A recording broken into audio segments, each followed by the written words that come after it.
It's tea time, ladies and gentlemen, boys and girls. Tea time. So thank you Cats and dogs. to Tim and Mike. I think this is the last sample we have from them. It's right there. It's empty. Sure does look empty. You've been tricked. Okay, sweet. Menghai, great. Yeah, what are we drinking? We're drinking a 2001 Menghai 7542 Dai. Yep, Simplified Yun for you rapper nerds out there. Yeah, that's exactly the kind of rapper I meant. Totally. Sweet. Some old poo. Yep. Good old poo. Yes. It definitely smells like it. Pour that out. Oh, yeah, look at that. Yeah. Beautiful. And there's a significant color difference between this and the last tea we had.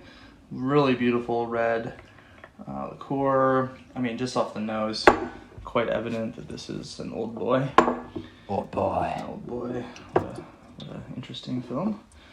Watch the Korean version. Actually, that got, I think that has been doing the rounds recently. It got, I think, restored or something. I don't know. It's not that old. Okay. I guess 20 years old. Korean version. Yeah, I mean, not of the fate of heart. Don't watch with children. Or do. Okay. A good family film. Oh my god! I recommend watching it with. Oh my god! No. With the daughter. Yeah. Perhaps. Oh my god! Good father-daughter film. Don't do that. Wow. Yeah. And if you do, then send us the video. So trigger warning and adult themes in there. Here we go. We're drinking tea on this. This is what we do on this show. Somehow are we spoiling Old Boy in this episode of You might have. I mean, no, you didn't. That's not how the film... It's not what the film is about at the end. Yeah. So don't worry about it.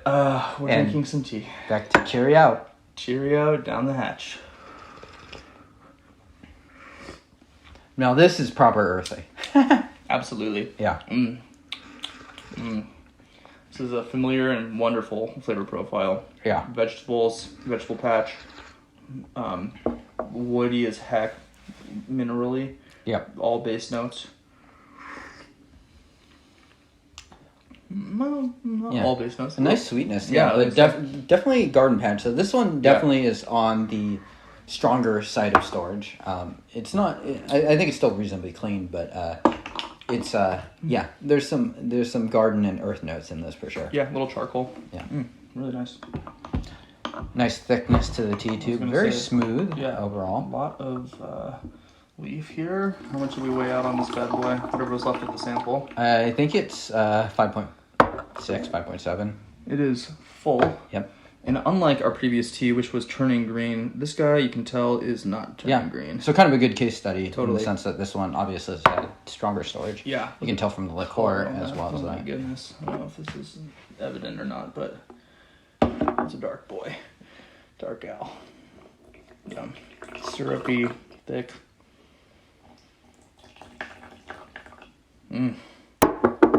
Just strong aroma. Cheerio. Just fuck. Oh man. We don't even have to try to make fun of ourselves. It's just effortless. I know.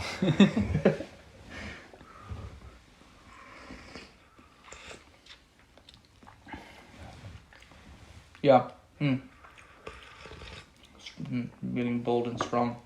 Tart almost. Not. Yeah, it is. Yeah. Quite nice. Yeah. A lot of leaf. Ultralight. Okay, so hear me out. It's not what you would do typically, but you could do it with this kind of a tea. Okay. I think just because of how old it is, it's not going to get. I mean, well, I don't know. This I can imagine. Maybe if you had a pretty strainer, strong. you could get away with it. Yeah, you're right. It probably would end up getting a little bit too bitter. It's on the cusp. Some of these super old Pu'erhs, it's like you kind of can throw the kitchen sink at it and it's going to taste pretty good. If you can balance it properly. Right. Like if you don't overdo it. Yeah, you'd have to use colder water. You'd have to be adding water pretty regularly and drinking pretty quickly. But you could do it. And then also considering the rarity of these teas, in the end, it's probably not worth it. Yeah, this deserves being brewed properly. Yeah. I'm really enjoying the kind of minerally charcoal-y thing going on a little bit. There's kind of a tartness to that tue. Yeah, this tea is, I mean, especially considering the amount of leaf we're using, which is probably a little too much, but the fact is, like, we're going to finish that sample. I mean, it's like, what are you going to do with half a gram? Yeah. Yeah, it's like not subtle at all, but it does exactly what it's trying to do. Right. I'm going to continue to flash steep this because it is plenty strong. Yep, only getting darker. Wow.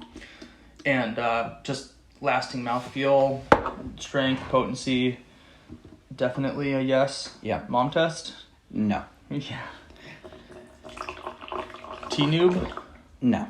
Well, I mean, you someone has to start somewhere on these teas for a T-noob. Yeah.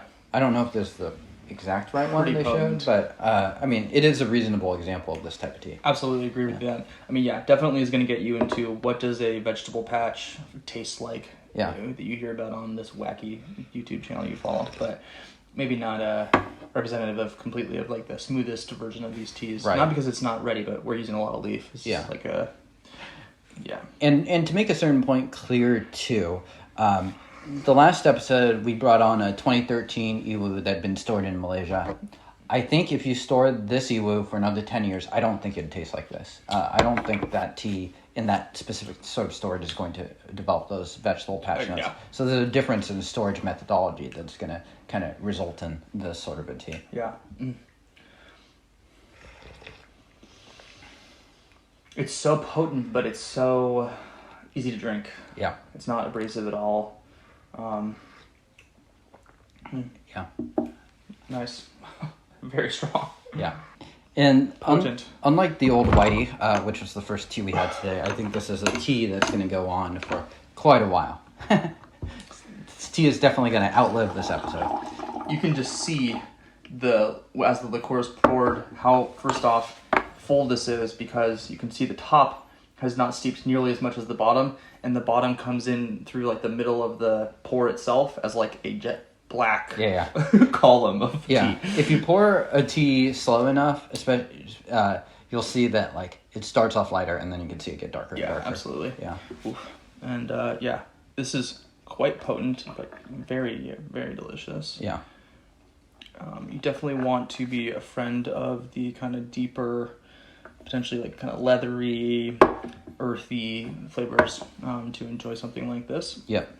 If you want something that is just light and sweet, this would not quite be your cup of tea.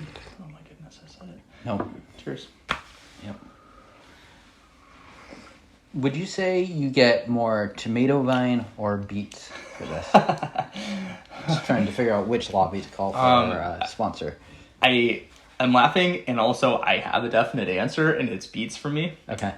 So when I say tomato vine, I actually mean something that's a little bit almost tart. Tomato vines themselves, if you've been in the garden and you get the tomato vines on your hands and your arms and stuff, you'll just know what I'm talking about. This does have a bit more of a slightly earthier, not quite starchy, but I don't know. Beets have also their own really unique flavor. Yeah. Anyway, sorry for taking a very silly question so seriously. But Well, shout outs to the beets and the borscht lovers of the world. amen to them. Yes. I like it. I like the balance of this too. I like the kind of old flavors that you're getting from it. I like the earthiness of it. Yeah. I do think it has quite a strong mineraliness, maybe a charcoal kind of thing going on. Yeah. You can also tell this is a very robust tea. I mean, 7542 kind of has that reputation of being just very strong and punchy. Yeah. So this sort of fairly aggressive storage does a good job of sort of like getting into a very drinkable spot. Because this tea, you could taste a hint of bitterness there, but this is no longer what it was when it was young. Totally. In a way that like makes it, pretty pleasant to drink in my opinion. Yeah, absolutely. I can't imagine what it was like when it was first pressed. It was probably intense. Ass kicker. Yeah, seriously. I reboiled the water just because I want to kind of pressure test this tea a little bit, see where it ends up. I'm going to let it hang out for just a little bit longer. Yep. Doesn't even need it. We could still wait, but why not? Beautiful color, really clean.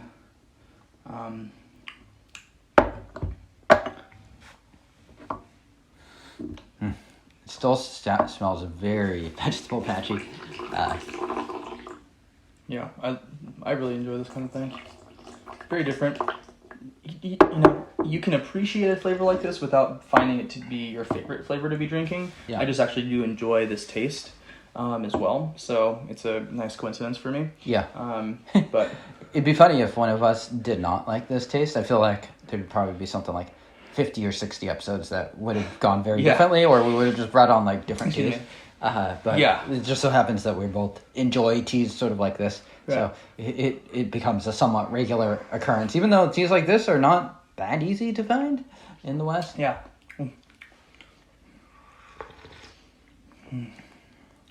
Warming. Definitely feels like a nice winter brew. Yeah. So we're drinking this definitely a little out of season here in late summer, but still very enjoyable. Hearty. It's like drinking a beef stew. Take that home with you. Beef stew with beets. I mean, not in the flavors themselves, but just in the heartiness of it, in the thickness of it. It's just filling. It like just totally fills up your palate. So it's just very satisfying. Totally. Yeah. Really good. Can people buy this anywhere? I don't know. You'd have to search out for it. I mean, look for sort of like more traditionally stored teas. I actually don't know if this one's officially traditionally stored or not, but teas that are kind of that type, you're going to get kind of the similar profile. This one, I think, is definitely higher, a little bit of special material in the sense that it's 2001 7542. Yeah. So like that's like a special recipe. Like a tea like this, that's actually Menghai Tea Factory. It's not going to be cheap too. So special thanks to Tim and Mike. Yeah, thank you guys for sending that over. Yeah, super fun to drink. Definitely a treat. Just trying to pick up teas in the area from this here would be something interesting potentially. What else? What do we say at the end? Down the hatch. Subscribe, do all the stuff. Yeah. Comment yeah, we do say that. about the Sorry, first episode, guys. yeah, right. yeah. This is James's twin brother, James. Who's with us today. My parents really workshopped those things. Anyway, this is delicious. Yeah. Thank you, Tim and Mike. Seriously. Yeah, and thank you to Danny. Yeah, right. Danny and Ian. Cheerio. Hello. I'm from England. I'm an American voice, so sound freedom, Eagles, guns and stuff. Tea. Anyway, I don't know. We'll see you guys maybe not next time. I'm sure we'll be drinking more delicious old tea leaves. And until then, cheerio. Cheerio. Peace. Deuces.